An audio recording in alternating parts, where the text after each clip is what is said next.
My name's Kristina, and this whole mess started way back when I was just 10 years old. That's when my parents got divorced.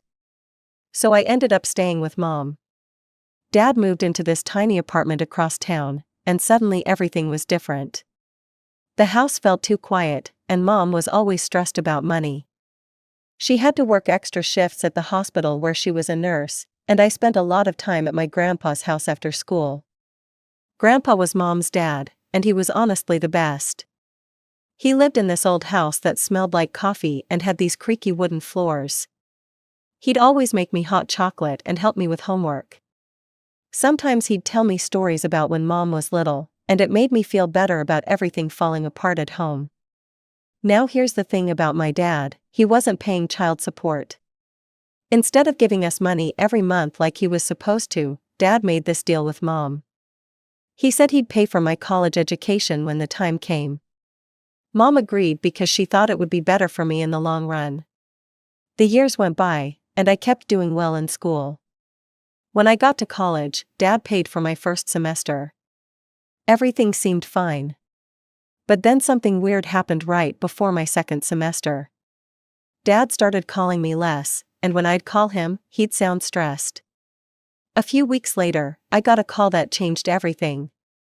I was in my dorm room when my phone rang. "Chris, we need to talk," Dad said, and I could hear the stress in his voice immediately. The company I invested most of my money in, it went bankrupt. I lost everything. I felt like someone had punched me in the stomach. "What do you mean, everything?" "I mean I can't pay for your next semester." "I'm sorry, kiddo, I know I promised, but this wasn't supposed to happen." When I hung up the phone, I cried for probably an hour. Then I called Mom. And she did what she always did, she figured it out.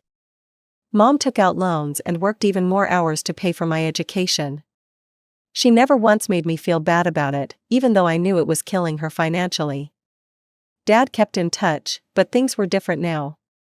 The help never came, but honestly, I wasn't even that angry about it. I was disappointed, sure, but I still loved my dad. He wasn't a bad person, he was just unreliable. At least that's what I told myself. Then when I was 20, everything changed again. Grandpa died. A few days after the funeral, Mom and I sat down to go through Grandpa's will. He'd left Mom all his savings, plus all the antique furniture and dishes from the house. But the house itself? He left that to me. I didn't know what to do with a whole house. I was still in college, living in a dorm. The idea of owning property at 20 felt crazy. "Maybe I should just sell it," I said. "I could use the money for school, and you could pay off some of those loans." But Mom shook her head. "Don't rush into anything, Chris. Maybe after you graduate, you'll want to live there. It's a good house in a nice neighborhood. Just think about it for a while." So I agreed to think about it. The house just sat there empty while I finished my junior year. A few months later, I went to visit Dad. We met at his usual spot, some chain restaurant where the food was okay and nobody asked too many questions. He looked different somehow. Happier, maybe. "So how's school going?" he asked after we ordered. "It's fine, actually, I have some news. Grandpa died a few months ago." "Oh, I'm sorry, kiddo, I know you were close to him." "Yeah, well, he left me his house.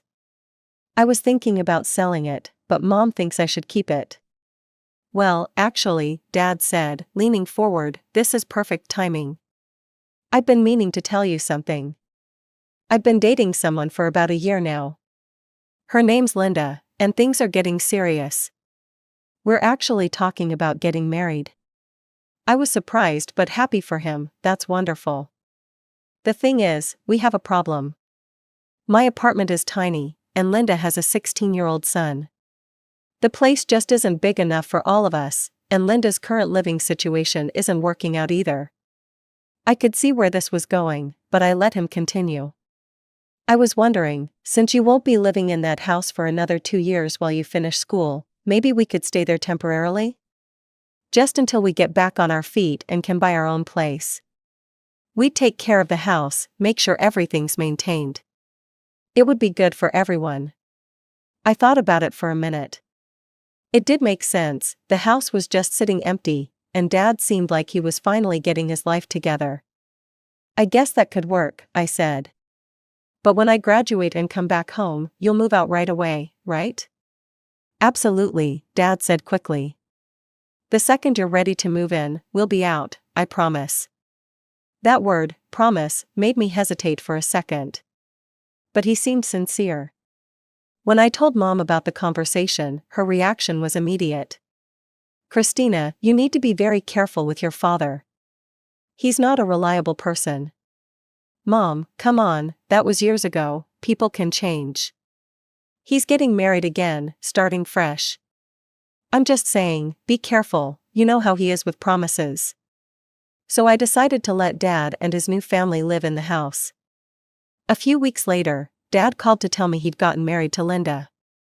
They moved into Grandpa's house, my house, and when I came home for winter break, Dad introduced me to my new stepmother. Linda seemed nice enough. She was probably in her early 40s, had blonde hair, and smiled a lot when she talked to me.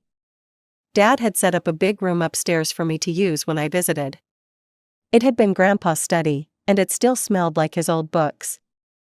It felt weird being a guest in what was technically my own house, but I figured it was temporary. Everything seemed to be working out fine.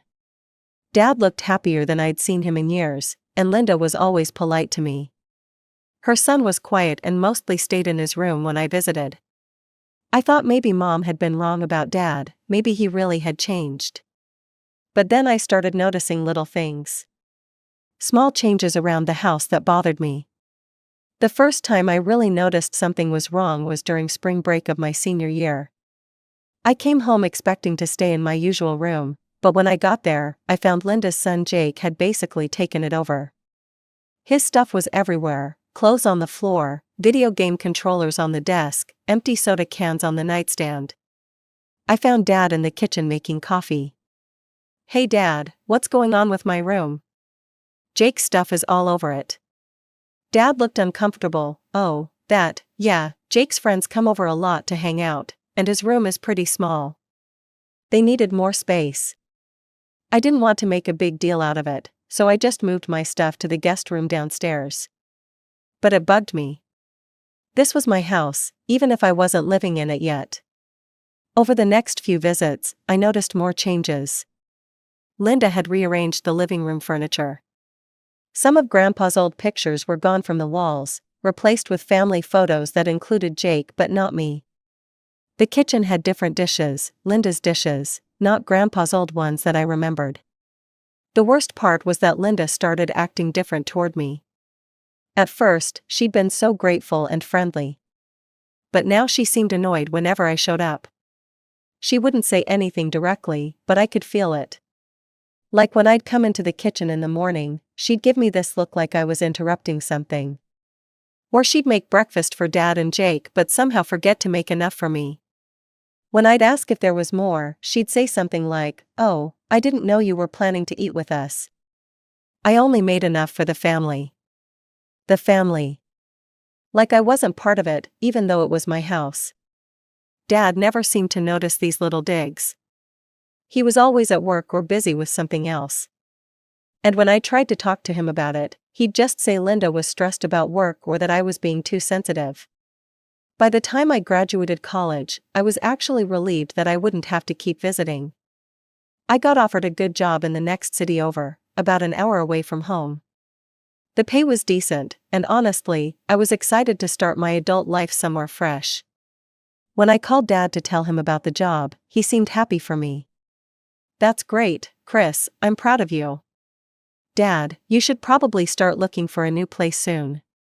I mean, I don't know how long I'll stay at this job, and I might want to move back home at some point." Of course, I've actually already started looking around. Don't worry about it. That made me feel better. Dad was keeping his word, just like he'd promised. A year went by, and I was doing well at my new job. I'd found a small apartment that I liked, and I was making friends with my coworkers. Life was good. I'd call Dad every few weeks to check in, and he always said the same thing, That he was still looking for a place but hadn't found the right one yet. Another year passed. I was getting a little impatient, but I tried to be understanding. I knew it was hard to find affordable housing, especially for a family of 3. And it wasn't like I needed the house right away. But then I started asking more direct questions. Dad, how's the house hunting going? It's been 3 years now. Yeah, I know, it's taking longer than expected. I'm still saving money for the down payment on a mortgage. How much have you saved so far? There was a pause. Listen, Chris, I don't want to get into the specifics right now. The important thing is I'm working on it. He immediately changed the subject after that, talking about the weather and asking about my job. But I could tell he was uncomfortable, something wasn't right. 3 more years passed, 6 years total since they'd moved into my house temporarily. I was 26 years old and had never even lived in my own house. Every time I asked Dad about his progress, he had a new excuse. The market was too expensive. He hadn't saved enough money yet. They were waiting for Jake to graduate high school so they wouldn't have to change school districts. Jake needed to finish his senior year. Now Jake was starting college and they didn't want to move during his first semester. I was starting to feel like an idiot for believing him for so long. During this time, I wasn't visiting the house much anymore. When I did come home, I usually stayed with Mom. It just felt too uncomfortable staying at my own house where Linda clearly didn't want me around. She'd gotten even worse over the years, barely speaking to me when I showed up. The few times I did stay there, she'd act like I was some unwelcome guest who was imposing on their hospitality. Mom never said "I told you so," but I could see it in her eyes whenever I complained about the situation. Then something happened that changed everything. I got a phone call from a company back in my hometown. They'd heard about my work through some industry connections and wanted to offer me a position. The salary was almost double what I was making, and it was exactly the kind of job I'd been hoping to get someday. "We'd need you to start in about 6 weeks, the hiring manager said. Would that work for you? I looked around my little apartment. I'd been living here for 4 years, and while it was fine, it had never really felt like home. The idea of moving back to my hometown, being near Mom again, and finally getting to live in my own house was incredibly appealing. "Yes," I said, "that works perfectly." So I drove home without calling ahead. I wanted to see Dad's face when I told him the good news. I was actually feeling pretty generous about the whole thing. Maybe I'd even help them with moving expenses or give them an extra month to find the perfect place. I pulled into the driveway of my house and sat there for a minute, looking at the place where I was finally going to live. The yard looked different. Linda had planted some flowers that Grandpa never would have chosen, and there was a new mailbox. But it was still a beautiful house. I slid the key into the lock and tried to turn it. Nothing. I tried again, thinking maybe I was just rusty at using this particular lock. But the key wouldn't turn at all. It felt like it wasn't even the right key anymore. I knocked on the door, feeling weird about knocking on my own house. After a minute, I heard footsteps, and then the door opened. Linda stood there with the most annoyed expression I'd ever seen on her face. "Kristina, what are you doing here? You almost broke our new lock." "I was trying to use my key, but it doesn't work anymore." "Of course it doesn't work. We changed all the locks in our house last month for security reasons. You should have warned us about your visit in advance." I opened my mouth to say that this was actually my house, but before I could get the words out, I heard Dad's panicked voice from behind her. "Chris? Hi kiddo, we weren't expecting you. Can I come in? I have something important to tell you." Dad quickly stepped forward and almost pushed Linda aside. Of course, let's go to the kitchen and talk." Linda looked confused by Dad's behavior, but she stepped back and let us pass. I could feel her watching us as Dad practically dragged me toward the kitchen. "So what brings you here?" Dad asked, his voice shaky as he closed the kitchen door behind us. "I got offered a job here in town. A really good job with great pay. I'm moving back home in a month." Dad's face went completely white. "A month? That's very sudden." Not really, Dad, you've had 6 years to find a place. It's time for you to move out, just like we agreed. Dad sat down heavily in a chair. Chris, listen, we need more time, a month isn't enough. The housing market is crazy right now, and we're still working on our finances. Maybe you could stay in a hotel for a while? Linda doesn't know about our arrangement, and she might not understand. Then tell her. It's complicated. Look, if you stay in a hotel, I'm sure it would work out better for everyone. Fine, if you pay for the hotel, I'll stay there. Dad's face fell. I don't have any extra money right now. Then I'm staying here. I walked out of the kitchen before he could argue anymore. Linda was in the living room, and she looked up when I came in. Are you leaving? She asked hopefully. Actually, no, I'm staying for a while. Linda's expression darkened, but she didn't say anything. Dad came out of the kitchen looking miserable, but he just nodded when Linda looked at him questioningly. The rest of the day was incredibly uncomfortable. Linda made lunch for herself and Dad, but didn't make any for me. When I asked if there was enough to share, she said, I only made enough for the family. The family, not including me, apparently. After lunch, Linda announced Jake and his fiancée will be coming home soon. His fiancée? I asked, what's she doing here? Linda's eyes flashed. No one asked your opinion about who we invite into our house. We'll have whoever we want here. She said it with such venom, like I was some unwelcome intruder. I looked at Dad, hoping he'd say something, but he just turned away and stared out the window. That evening, Jake came home with a young woman who looked about 19. Linda immediately started fussing over them, talking about wedding plans and asking about the girl's family. A few days passed, and Linda made it clear she wanted me gone. She'd turn the TV up loud when I was trying to read. She'd cook meals and not make enough for me. She'd have loud phone conversations about how some people didn't know when they weren't wanted. Then one morning, Jake's girlfriend was still there, and Linda knocked on my door. You need to move out of this room, Jake and his fiancée need it.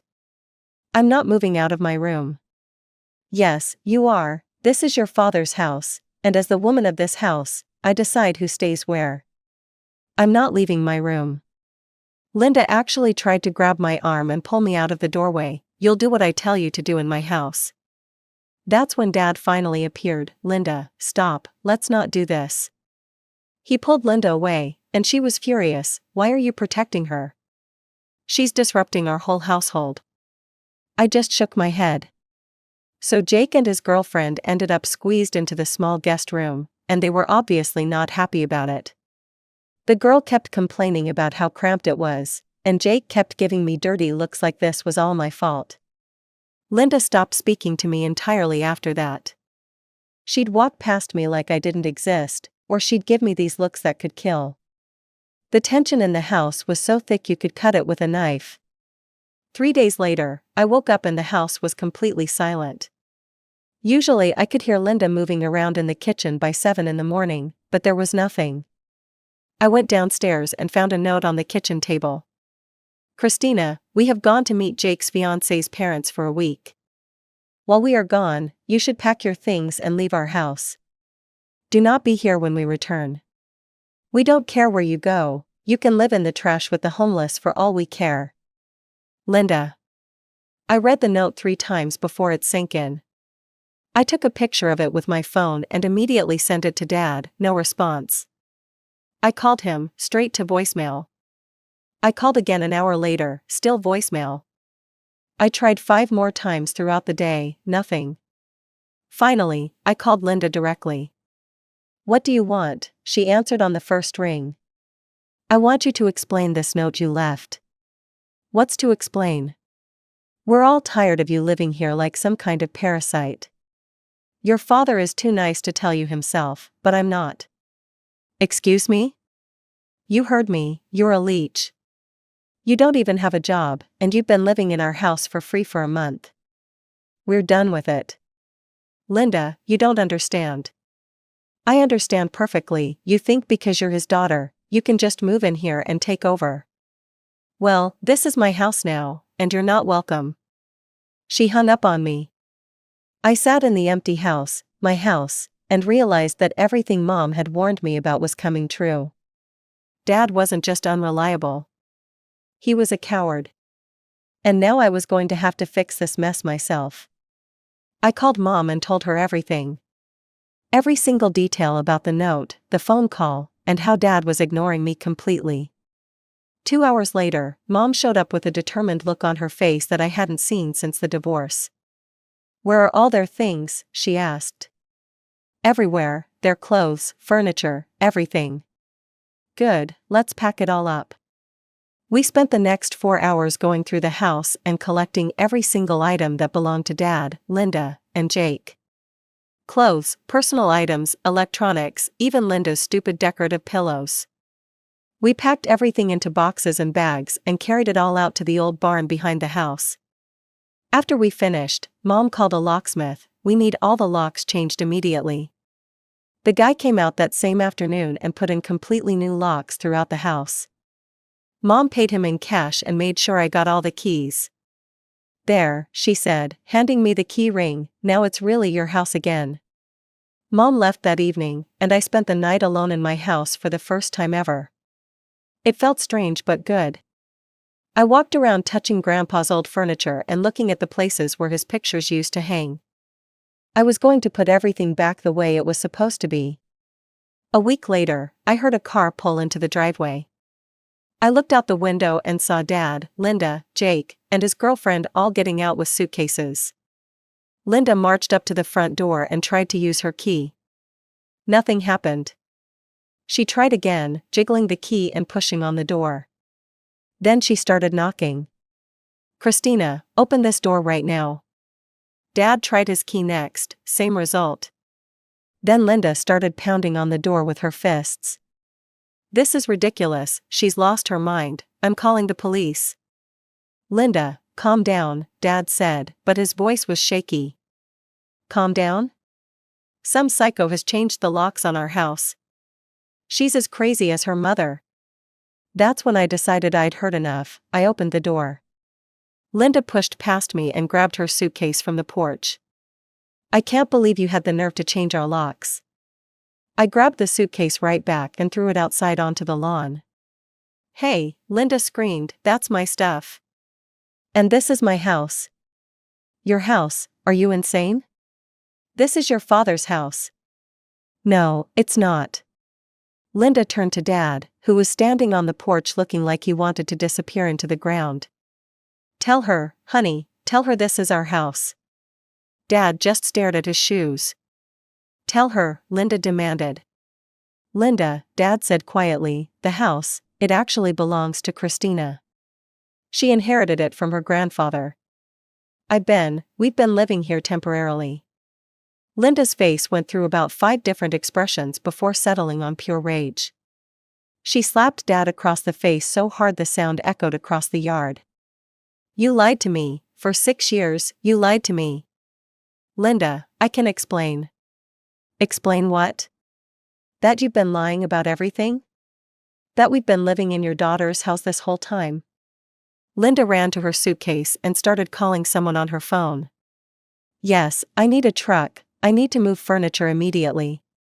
Dad tried to approach me. "Please, just let me explain."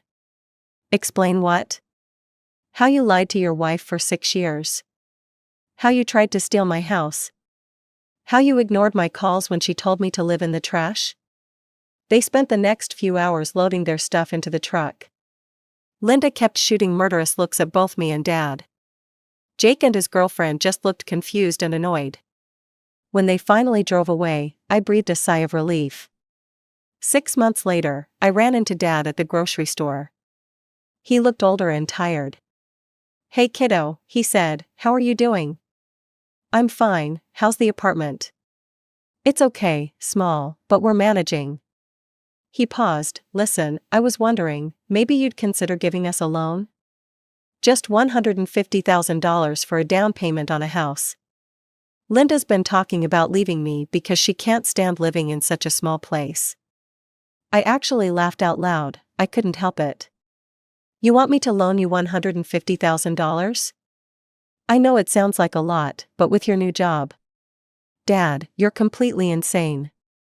I'm desperate, Chris. Linda told everyone we know that she married me because I had a house, and now she feels humiliated.